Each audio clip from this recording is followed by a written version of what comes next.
Hey you guys, it's Peter, and welcome to my channel, Peterisms, where I tell stories of my life and just little things that I have learned as I have grown into the person that I am today. And it is currently exactly 8 p.m. on the dot. And I know it's really late, so I had thought, well, maybe I just won't film a video over here today, but I haven't been able to just kind of sit for a few minutes for the last few hours and relax. I am like A, losing my voice, and B, like my lisp is coming out even more because I've been talking so much.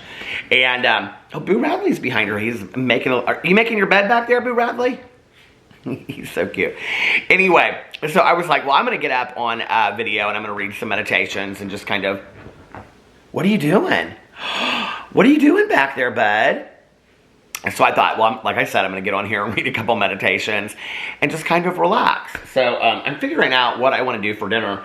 My husband actually went out to dinner with a friend of his tonight. So I was like, well, maybe I will DoorDash some pasta or something. And I'm like really hungry and I'm not wanting to go anywhere. And I'm like, what should I get, you know? So anyway, I also have some stuff to make cheese sandwiches or frozen pizzas in the refrigerator and freezer. So I could do that too. Just have to see if I want to cook. I call making a cheese sandwich cooking because I don't cook. All right, let's get into today's meditations. Like I usually do recently, I've been bringing the 2 Melody Beatty books and A Year of Positive Thinking by Cindy Spiegel. Daily Inspiration, Wisdom, and Courage. And I'm going to read from that one first. So let's get to it. January 23rd. Words to live by. Be kind, often. Life isn't always easy, and you have no idea what other folks are experiencing. Your truth is yours. Leave space for someone else's too. Trust in people. Believe in what you can't see. Know that the world is an inherently beautiful place. Believe that you're exactly as you're supposed to be. Trust your journey. Be a force for good SHI for good crap. And for the love of all things holy, be kind. And it starts off with be kind as well. I really like that. You know, it's interesting. It's like, so in my life, I would say in the last 20 years, I have liked to, do you guys remember the song? This is kind of where it started for me. So it's probably longer than that, 25 years. Well, since I've been sober, so maybe the last 25 years. Do you guys remember that song that came out years and years ago? And it was like, it was like called Where Sun, what's the word I'm looking for? I can't, because I don't ever wear it. Because I'm sun cream, what's the word I'm looking for? I can't. Why can't I think? I need to take that ginkgo biloba stuff because I can't remember anything anymore. I'm like wiggling my toes because it's supposed to set off neurons in your brain. Why can't I think of what it's called? I feel like I'm literally losing my mind. It's not sunproof. I'm like so ready just to stop this video because I'm like, this is sunscreen. Wear sunscreen. Did you guys remember that song? I was like, in my head, I was like, sun cream. I was like, what is the word? You guys got to see like a total brain fart from Peter today on this channel, which I'm always very like posed and let's read a meditation and stuff. Anyway, do you guys remember that song back in the day? That was kind of a funny moment, wasn't it? Do you remember that? So I often on this channel just feel like I'm sitting in a car talking to Tanya anyway, like because we read these meditations, we read the Melody Beatty ones and talk about them. So, but do you remember that song years ago? And it was like a big graduation song, and it went through and it gave like all of these like words of wisdom to live by. And then at the end, the guy said, it was like by Baz Luhrmann, I think. And at the end, he said, who did the music for like Romeo and Juliet with Leonardo DiCaprio. And at the end of it, he said, but by all means, wear sunscreen. I'm never going to forget that word now. Do you remember that? Okay. So I remember after that, like I loved that song. And it kind of stuck with me. And so I would start asking friends of mine that were older, like, if you could only give one piece of advice, what would it give you? And I remember, this is so funny, I remember this. A friend of mine, when I was probably late 20s, and he was at the time probably about 45 or 50, was a friend of mine that I worked with.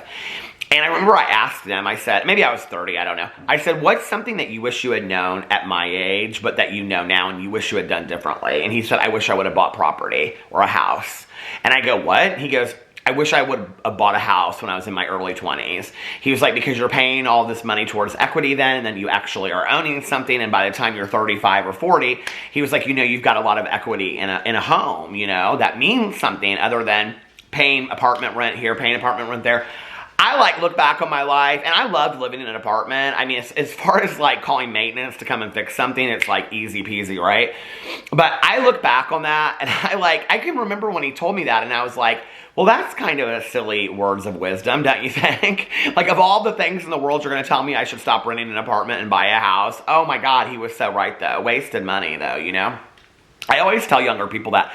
They're always people that are right out of college. I'm like, start investing your money in an not an apartment, in a house or a condo or something, if you can, if you can. I mean, if you're paying upwards of $800 or $900 a month in an apartment rent, which a lot of people are paying these days, if not even more than that, do that in a mortgage. But so I started asking people in my life for pieces of advice. What's a piece of advice that you would give just anybody? What's the greatest piece of advice you ever learned? And it's been kind of a conversation opener at times. It's interesting. I remember right before I got married, I asked a friend of mine who had been married for 50 plus years, 60 years, I think at that time. And he passed away a couple years ago. He was 81, or he was between 81 and 83 when he passed away. And I said to him, when we were getting married, I said, can you give me a piece of advice for marriage? And he said, divorce is not an option. And I said, what? And he goes, divorce is not an option. He said, people will go into, he goes, anybody can get divorced. He's like, I mean, it is always an option, but if you go into it with the mindset that no matter what happens, we've got to work through it at any expense. He said, then you feel like a partner in the marriage. You feel like it's the two of you working on something together. And he was like, and if you have that kind of attitude going in there, that we're not going to get divorced, we're going to work through. I mean, and I'm talking not in extreme cases, okay? There are obviously extreme cases that you need to seek professional help for. I'm talking about, we're just not getting along anymore, we've fallen out of love or lust or whatever, and because there's a lot of rocky valleys in marriage. If you're not married yet, I'm telling you right now, if you think it's going to be all honeymoon and bliss for the rest of your life, it's not. But I honestly think the hard work in marriages makes our marriage so valuable, because then it makes the good times so much better. We don't have as many rocky times as we used to. I'm not going to say we never argue or anything like that, because that's just total crap. But we don't have because of marriage counseling, we don't have the same kind of rocky times that we had several years ago. But I'm thankful, kind of, in retrospect, for those up and down times. I mean, Alex and I were we're sticking it through. We said we didn't go into it with the idea that divorce is not an option. We went into it with, let's give it a year and then maybe divorce is an option. But I think that our attitude of not giving up, at least until we knew that we had put everything into it, was an attitude that I sometimes don't see, other couples do. And I haven't done that in my past relationships. And that year that was so hard and so difficult is literally what made it so that we have this amazing marriage today. I mean, we had to go through some really tough times and some hard conversations with our therapist at the time, to really have amazing marriage today. So, I look back on the pieces of advice that, people have given me. My dad has given me such wisdom through the years, It's from my best friend Tanya, I've learned to suit up, show up, be of service to other people, put other people first before you, to get out of your own head when you're going through something. She's taught me invaluable lessons to act, not ask, when somebody's going through something, not to say do you need food? Do you need me to mow your lawn? Whatever, just to go do it, which I think is such a gift, And then I think, from my dad, I've learned so many valuable lessons. My dad is somebody that is always giving them to me, and he's not arrogant about it, because he's he said to me one time, he was I wish that I could, show you my life, all the mistakes I made, all the good things, the mistakes I made, and then, you could go through your life and pick up from there, and you could have the most amazing life. He's but I know that you have to make your own choices in your life. From my mom, invaluable lessons. I have learned invaluable lessons, I think one of the most valuable lessons I've learned from my mom is from her passing, that life is very, very short.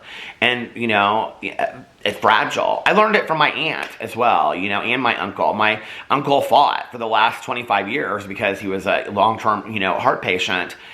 My aunt, I learned I don't know why this gets me teary-eyed out of all these lessons, you know, but my aunt was somebody that loved pretty things. She loved nice things. She loved, you know, a beautiful Chanel or St. John suit, but at the same time, you know, she was one of the most giving, kind people in the entire world, and from her I realized it's okay to like nice things. It's okay to like a pretty piece of art, which she did, or, you know, to take a month to pick out of a couch because she was so excited about it. My aunt loved all of that.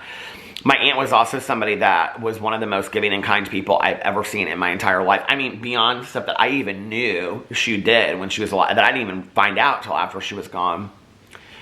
And I think that as people pass and we get older, what we do really realize is life really is short. You know, and the really sad piece to that wisdom is you don't really get it. Like, you get it. Like, I got it when my mom died at 35. And, you know, I got it later when my aunt died. But you don't really get it until you're older. I mean, like, that's the thing. So, you younger people out there that are in college or whatever, just trust me on this, okay? Life is short. And it's not like we all die at the same age, you know? I'm grateful I made it this far. I'm grateful I made it this far and have had an amazing life. We never know. We're not, like I always say, you know, we're on borrowed time. We're not promised tomorrow. I think a lot of us live like we are. I think a lot of us live like putting off things until tomorrow. What is it you want to do?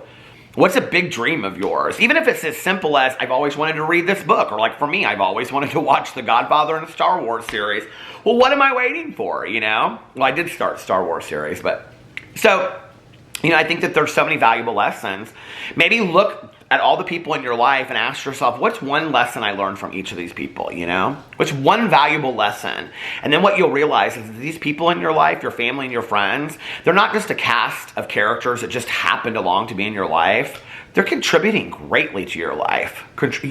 You're a combination of all of these great lessons that people have taught you along the way. It's very much like Wizard of Oz, you know? Anyway, you know, with Dorothy and all of her friends in there. So, Dorothy and Toto, her little dogs, and I've got all of my little dogs right here, and they're like, Dad, can you, well, come over here and give me a kiss then if you want to. They're like, Dad? He's like, no, I'm going to hang out over here and not give you a kiss. You want a kiss? You want a treat?